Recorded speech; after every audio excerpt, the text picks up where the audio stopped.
Bien-aimés dans le Seigneur, je vous salue au nom puissant de notre Seigneur Jésus-Christ. Nous voici encore une fois dans notre émission Vie en Christ. Notre nouveau rendez-vous, nous allons continuer en fait à parler des éléments sur la bénédiction et la malédiction. Souvenez-vous, nous avons dit un élément très important.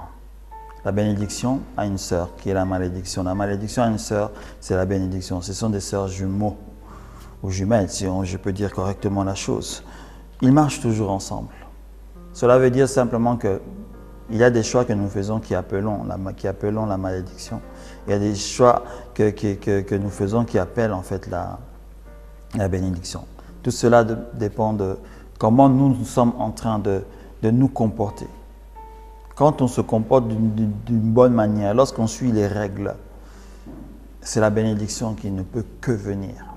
Mais lorsque nous ne suivons pas les règles, c'est la malédiction qui doit venir. C'est elle qui se présente. La malédiction, vous savez, il ne faut pas la voir comme, je peux dire, comme nous le voyons d'une manière fictionnelle. Quand on te maudit, il y a des éclairs qui tombent sur ta tête, il y a des briques qui tombent sur toi, ta maison s'écroule et autre chose. Ça peut être vrai d'une certaine manière, mais ce n'est pas ce que la Bible définit en fait sur la malédiction. Parce que vous pouvez prendre aujourd'hui votre dictionnaire et voir la signification de ces deux paroles. Les hommes ont donné une signification qui est assez bonne, mais la parole de Dieu aussi nous donne une signification de ces deux mots. J'ai un prédicateur que j'aime beaucoup qui a donné une signification à un de ces mots et on peut directement comprendre la signification de l'autre parole. Lui, quand il définissait la bénédiction, il disait que la bénédiction, elle est une force. Elle est une force qui est en toi. Ce qui veut dire que autant que la malédiction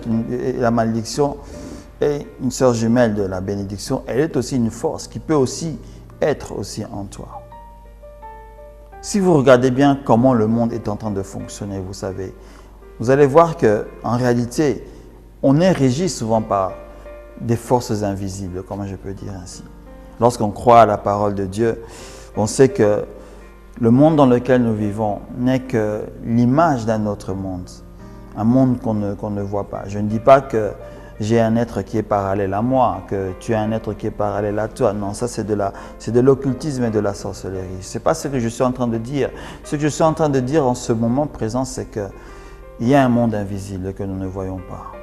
Et ce monde invisible est le déclencheur de beaucoup de choses. C'est lui qui a un impact sur ce monde visible dans lequel nous sommes. En termes de bénédiction, en termes de malédiction, l'impact vient de ce monde-là. Raison pour laquelle, lorsque tu veux faire tel ou tel élément, quand tu es dans le Seigneur, on s'approche du Seigneur, quand on s'approche de notre Dieu pour avoir ses faveurs, pour préparer en fait le monde autour dans lequel nous sommes, de réagir, si je peux le dire, positivement à l'activité ou à l'action que nous allons entreprendre, afin que la bénédiction puisse se déclencher. Vous savez que la bénédiction a un fruit que nous aimons très bien. La bénédiction a un fruit qui est son meilleur fruit. Le meilleur fruit de la bénédiction, c'est la prospérité. On ne le définit pas directement dans la parole de Dieu, mais la prospérité, vous pouvez la définir d'une manière générale. Aujourd'hui, malheureusement, alors je le dis encore avec beaucoup de pleurs au fond de moi parce que ça n'a pas aidé le peuple de Dieu. Je dis bien, ça n'a pas aidé le peuple de Dieu. On a défini la prospérité comme être riche monétairement parlant, afin de répondre aux besoins, malheureusement, qui sont plus charnels que général en fait. Parce que vous savez, quand souvent on prie pour les personnes, sois béni, etc. La personne recevant la prière, étant à genoux devant le pasteur ou le prophète ou le docteur qui prie pour lui, en fait, quand il entend ce mot, dans sa tête, qu'est-ce qui tourne? Ce sont des billets de banque qui tournent. Ce sont des comptes en banque qui apparaissent dans sa tête. Ce sont des cartes bancaires qu'il est en train d'imaginer sur ses mains. Malheureusement, je challengerai tout le monde sur lequel on a prié comme ça un jour et de dire que non, moi, quand on m'a prié sur moi comme ça, je n'avais pas pensé ainsi. Non, au moins une fois tu as pensé dans ce sens-là. Au moins une fois, lorsqu'on disait que non, mon frère soit béni, j'appelle la bénédiction du Seigneur sur ta vie, etc. Tu te voyais en fait riche, tu te voyais riche matériellement. C'est marrant quoi, hein? Tu peux rire là où tu es en me regardant, mais c'est exactement ça. Tu pensais que la richesse est en train de venir sur toi. Mais pourtant, lorsqu'on prie sur toi comme ça, en réalité, qu'est-ce qu'on est en train de faire? C'est une force qu'on est en train de mettre en toi. C'est une force qu'on est en train de déclencher. Vous comprenez? C'est comme, je peux dire, c'est comme un pouvoir qu'on est en train de te transmettre afin que tu puisses arriver à répondre en fait à tes besoins. Ce pouvoir-là en question, lorsque tu le reçois, cette force, lorsque tu reçois ça en toi, te permettra de devenir riche, te permettra de prospérer. Maintenant, il faut savoir que lorsque la parole parle de la prospérité d'une telle manière, la parole de Dieu, dans un verset que nous aimons aussi, malheureusement, souvent nous utilisons une partie de ce verset-là, nous dit que je désire que tu prospères à tous égards. Souvent, on oublie le à tous égards. Hein? On s'arrête, je désire que tu prospères. Mais on comprend toujours le prospère en question comme si c'était de l'argent. Mais on ne sait pas que à tous égards veut dire à tous égards. Prenons maintenant les définitions. Que ce soit dans le domaine de ta santé, que ce soit dans le domaine social, là où tu vis, dans le domaine de ton travail, dans ta propre famille, dans le domaine relationnel avec les tiens. Tout ça, c'est une prospérité que tu dois saisir. Lorsqu'on prie sur toi pour que tu puisses pour devenir, entre parenthèses, prospère, pour qu'on te bénisse. Mon frère, moi je te conseillerais aujourd'hui, ma sœur, que lorsqu'on prie sur toi dans ce sens-là, capte cette énergie. Je ne parle pas d'une manière occulte ou autre chose, hein, parce que nous disons ou pas, hein, que ce soit de l'occulte, que ce soit les sciences occultes, que ce soit le Seigneur lui-même. Vous savez qu'il y a deux mondes. Hein. Dans ce monde, parlons-en un peu. Je vais ouvrir une parenthèse comme ça. Lorsque certains mots sont employés, vous me compreniez, vous comprenez la chose. Et ne dites pas que c'est un enseignement qui est occulte. Non. Il faut qu'on puisse se dire ces choses-là. Dans ce monde-ci, ce monde est géré par un monde qui est invisible, que nous ne voyons pas. Vous comprenez? Et dans ce monde-là, il y a deux forces, vous savez. Il y a le Seigneur et il y a le malin. Vous comprenez? Le malin qui est issu des forces du Seigneur a amené des éléments, je ne veux pas rentrer dans cette histoire-là, a amené des éléments réels qui étaient là-bas. Parce que lorsque l'ennemi et ses acolytes ont quitté le camp du Seigneur, ne croyez pas que le Seigneur a prononcé une phrase sur deux. La Bible ne le dit pas, la Bible ne le montre pas. On n'a aucun enseignement qui le prouve, qui dit que le Seigneur a proclamé des malédictions sur eux. Le Seigneur n'a pas proclamé la malédiction sur le diable ou sur tous les anges qui ont été déchus. Ils ont été simplement déchus de la position dans laquelle ils étaient pour une autre position qui est devenue théoriquement une position inférieure. Mais dans cette position inférieure dans laquelle ils sont par rapport au Seigneur, ils ont gardé leur connaissance, ils ont gardé leur force, ils ont gardé leur puissance et ils ont gardé la manière de faire des choses spirituelles. Vous comprenez? Ce qui veut dire que je ne dis pas que le fait qu'eux ils font des incantations ou des imprécations, que dans le camp du Seigneur, ils font des incantations ou des imprécations. Mais ces actes-là peuvent être définis d'une manière ou d'une autre. Je vais te donner un exemple. Toi, tu peux être là sous ta chaise et tu es en train de subir des attaques, n'est-ce pas? Des attaques spirituelles, tu le sais. Qu'est-ce que tu entends? Qu'est-ce que tu vas faire? Tu vas te mettre à prier. Tu déclares le sang de l'agneau. Tu appelles le feu de l'Éternel. Vous connaissez ce genre de prière que nous sommes en train de faire afin de se débarrasser des forces du mal. Sachez qu'eux aussi, ils font ça de la même manière. Donc, ce qui veut dire que quand on doit définir les éléments d'une manière directe, on n'est pas différent d'eux dans la manière d'agir. Mais simplement, nous appelons une force qui est supérieure. Mais eux utilisent la force qu'eux encore possèdent, qui est malheureusement inférieure, raison pour laquelle ils échouent dans leurs activités. Je ferme rapidement cette parenthèse-là. Donc, qu'est-ce que j'étais en train de dire? Lorsque nous sommes en train de prier pour toi, lorsque un pasteur prie pour toi pour te bénir, reçois cette force qu'il est en train d'impartir. Parce que c'est une impartation qui vient du Saint-Esprit, qui entre en toi pour te donner une capacité d'agir, de réaliser certaines choses et de réussir. Si tu es un étudiant, par exemple, tu vas chez ton pasteur, tu dis, pasteur, dans 2 semaines, il y a les examens de fin d'année. Comme aujourd'hui, je pense que nous sommes dans la période des examens de fin d'année et autres. Ça dépend du temps aussi que vous m'écoutez, parce que vous pouvez m'écouter peut-être 6 mois, 3 mois, 4 mois après. Tu peux aller chez ton pasteur. Ça d'ailleurs, pour un enfant de Dieu, pour les enfants qui sont dans les études, vous savez, encore une parenthèse, parce que j'aime cela, parce que c'est un partage, vous savez. Hein. Ayez ce désir et cette volonté. Avant de faire chaque élément les plus importants de votre cursus scolaire, d'aller chez votre pasteur. Alors n'hésitez jamais que votre pasteur soit, comment je peux dire, trop occupé ou autre. Faites tout pour voir votre pasteur et dites-lui, pasteur, dans 2 semaines, j'ai les examens généraux. Je veux réussir à ces examens-là. J'ai besoin d'une prière. Allez-y, faites-le. Que tu sois intelligent, que tu ne le sois pas, mon frère, vas-y, va le faire. Parce que la prière que le pasteur va faire sur toi, déclenchera quelque chose. Mais attention, je dis très bien attention. Avec le Seigneur, ne prenons pas ça pour de la magie. Si tu n'étudies pas, tu ne réussiras pas. La Bible dit, si tu ne sèmes pas, tu ne récoltes pas. Mon frère, si tu es un étudiant, ma soeur, si tu es une étudiante, étudie et va faire tes examens. Mais, va chercher la bénédiction auprès de ton pasteur. Pour quelle raison? N'oublions pas que nous sommes dans un monde qui est géré par l'ennemi. Tu peux être là, tu peux avoir toute ton intelligence, mais tu sais que l'ennemi peut faire certaines choses. Malgré ton intelligence, tu échoues. Alors, pour éviter ce genre d'éléments-là, va chez ton pasteur, demande une prière. Cette prière va déclencher quelque chose en toi. Tu ne le verras peut-être pas, mais elle sera en activité en toi. C'est de la bénédiction.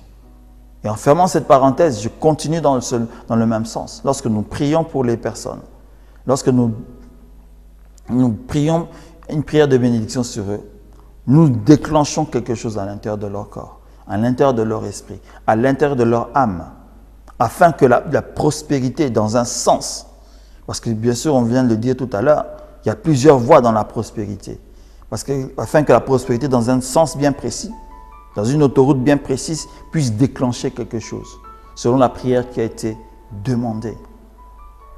C'est la raison pour laquelle ne demandez pas une prière de bénédiction aussi à n'importe qui.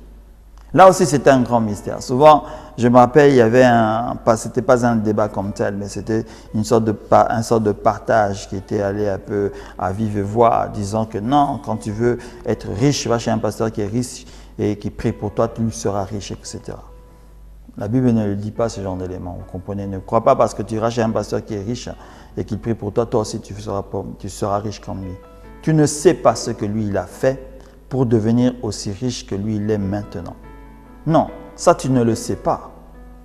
Il a connu un parcours avec le Seigneur. Et dans ce parcours-là, il a eu des réussites, des échecs, des challenges, des difficultés que toi tu ne peux pas imaginer. C'est une des raisons pour laquelle on nous fait comprendre et nous fait dire que non, il ne faut pas envier les autres personnes parce que vous ne connaissez pas les challenges ou les chemins qu'ils ont faits, les chemins qu'ils ont pris pour être ceux qu'ils sont aujourd'hui. Même s'il y a des personnes qui prospèrent dans le monde des ténèbres ou entre parenthèses dans ce monde aujourd'hui géré par le diable. Mais ces personnes ont eu quand même des parcours, vous comprenez, les personnes comme les Bill Gates, les Bezos, vous savez, il y a leur histoire, il y a des vidéos qui parlent de leur histoire. Lorsque vous écoutez ces histoires-là, souvent on se pose la question, mais comment ces personnes, malgré leur histoire, sont quand même avec l'ennemi? Ça, c'est une autre histoire, vous comprenez. Ça, c'est un autre débat, bien sûr. Mais ils ont eu des parcours qui montrent que on a des efforts à donner. On a des règles à respecter. Dans toutes ces choses-là, lorsque nous voyons cela, on devrait se dire que non, mais en réalité, ce sont les chrétiens qui devaient être favorisés. Mais pourquoi nous ne le sommes pas? Alors moi, je me pose souvent la question, pourquoi nous, les fils de l'Éternel, nous ne sommes pas favorisés? Je ne parle pas de la faveur par rapport au monde, non. Je parle de la faveur dans le sens que pourquoi nous n'obtenons pas ce que le monde a obtenu? Pendant qu'en nous, nous avions la force qui a créé le monde, nous avons la force qui a établi les lois de ce monde, mais nous n'arrivons pas à être comme eux le sont. Ils semblent plus intelligents que nous. Ils semblent posséder toutes choses. Et ils sont en train de régir toutes choses. C'est vrai qu'il y a une réalité spirituelle derrière cela. Mais le problème, c'est que nous ne voyons aucun effort. Vous savez, cette réalité-là, elle est, je peux le dire, tout monde confondu, tout pays confondu. Que nous ne le voulions pas. Ce n'est pas une règle générale, elle ne s'applique pas à 100%. Mais je peux dire que ça peut être du 50-50. Dans tous les pays du monde où il y a des chrétiens, les chrétiens en général ne prospèrent pas. C'est vrai qu'il y a des chrétiens qui sont riches. Mais il y a des poignées de chrétiens qui sont riches. Je te donne un exemple là, que tu peux aller toi-même vérifier maintenant. Va dans ton église si tu as la capacité de faire une statistique générale. Essaye de définir la richesse, on peut dire dans le sens commun, parce qu'on comprend souvent la richesse dans un sens commun qui est en rapport à l'argent malheureusement. Allons dans ce sens-là pour être plus simple. Va dans ton église, fais une statistique générale, essaie de voir qui est riche, qui ne l'est pas. Alors je parle bien de riche, d'une personne qui ne manque de rien, qui n'a aucun problème pour obtenir les éléments. Alors aucun problème. D'une manière infinie. Pas infinie de l'infini, mais d'une manière assez large. Alors je pense que si tu es dans une église de 1000 personnes, peut-être une personne. Peut-être 2 ou 3. Alors fais un calcul. Tu risques de tomber à 1% des personnes de l'église qui peut être dit béni matériellement. C'est vrai maintenant lorsqu'on va parler d'autres types de bénédictions dans le sens spirituel, il y a des personnes qui ont une bénédiction spirituelle forte. Lorsqu'on va parler de bénédiction de manière sociale, il y a des gens qui ont une bonne bénédiction sociale, c'est-à-dire qu'ils ont une facilité de connexion avec les personnes. Ils vivent sans aucun problème avec les personnes. C'est aussi une bénédiction. Mais le problème, c'est que la bénédiction matérielle que nous manquons, cette bénédiction que le monde peut voir, nous empêche d'avoir un impact dans ce monde. Parce que lorsque le Seigneur Jésus vous a dit que non, allez dans les 4 coins de ce monde-ci pour faire des nations de mes disciples, si tu n'as pas les moyens de le faire, tu ne pourras pas le faire.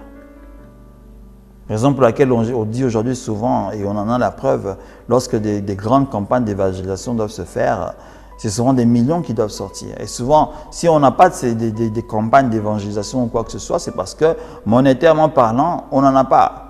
À tel point qu'il y a des campagnes d'évangélisation à millions qui sont en réalité pas organisées, mais dont les fonds viennent d'une manière, entre parenthèses, païenne. Je veux dire par là que c'est quelqu'un qui ne croit même pas au Seigneur, qui croit faire le bien en donnant l'argent, qui donne cet argent. C'est triste ce que je suis en train de dire, mais c'est une réalité. C'est une réalité, vous savez. Lorsque l'Église doit aller dans une banque pour emprunter de l'argent, nous allons en venir maintenant. C'était le sujet normalement que nous devions débattre aujourd'hui parce que nous allons le débattre la semaine prochaine. C'est à propos des dettes. L'Église aujourd'hui va s'endetter pour accomplir certaines choses.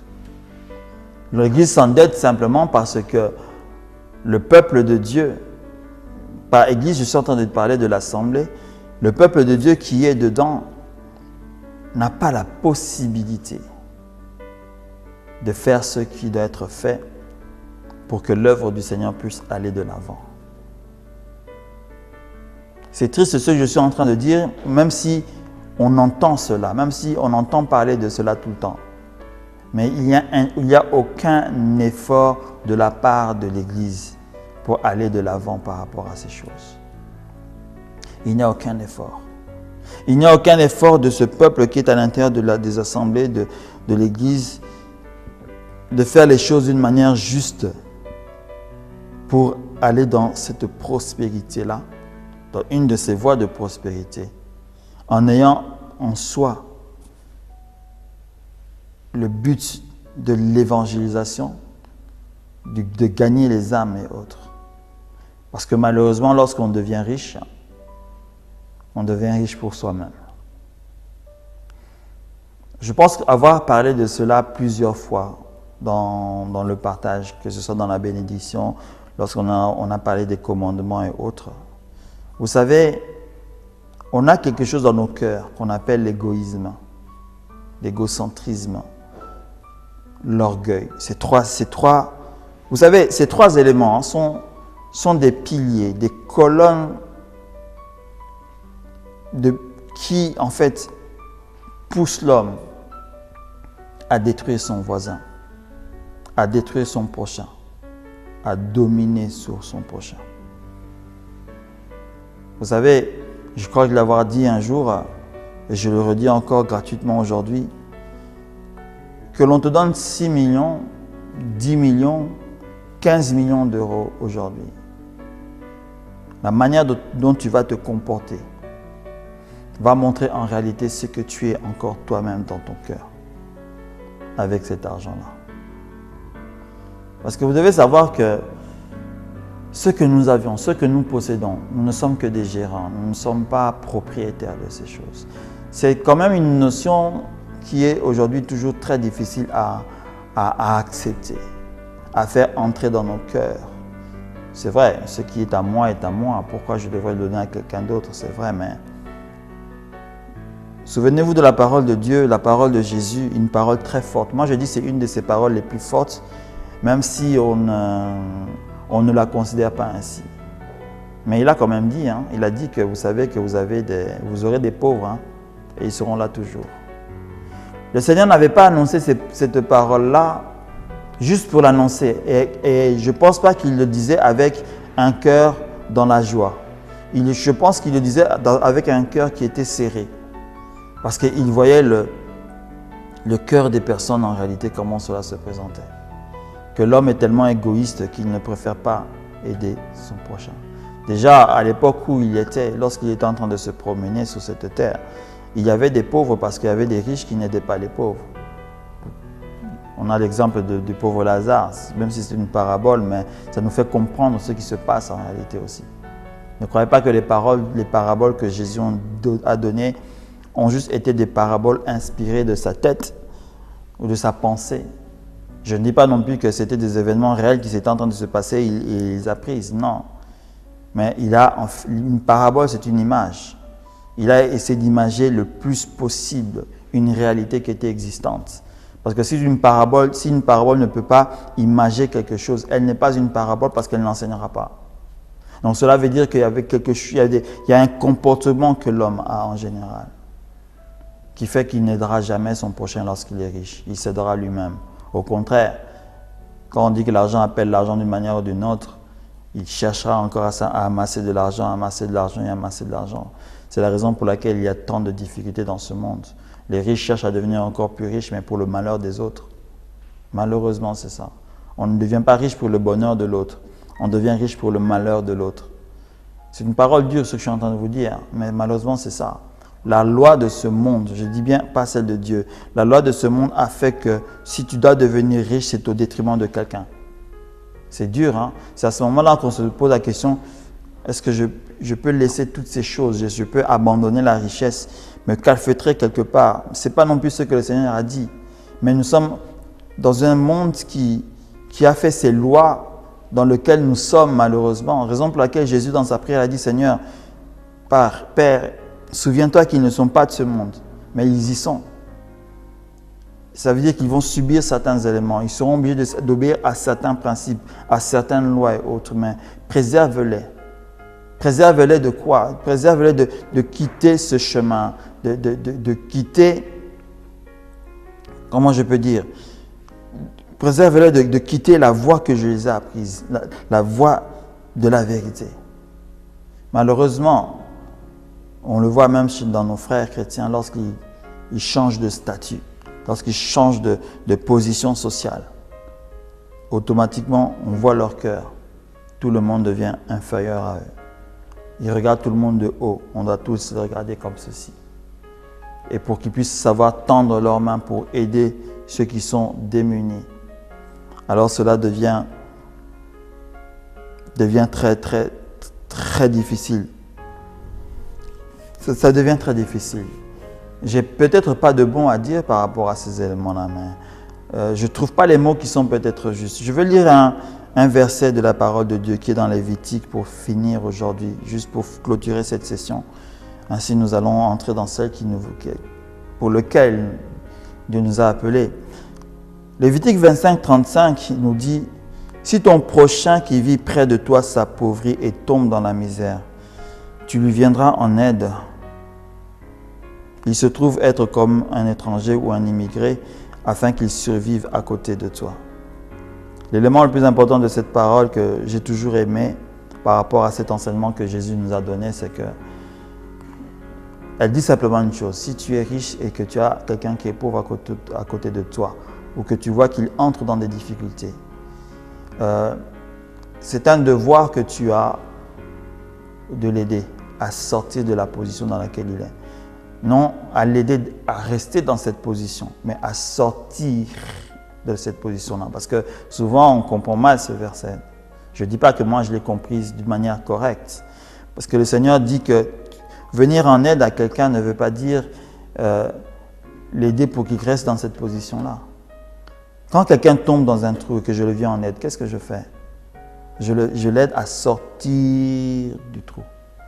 Lorsque la personne s'est appauvrie ou entrée dans une action de pauvreté, dans une perte, quand tu vois, parce que souvent on remarque quand quelqu'un entre dans un cycle dans lequel il va se perdre et qu'il commence déjà à se perdre et que tu sais qu'il y a une famille qui est derrière, il y a tant d'éléments il y aura une conséquence qui sera assez grande. Si toi tu as les moyens, que ces moyens soient moraux, que ces moyens soient matériels, la Bible nous demande de nous engager.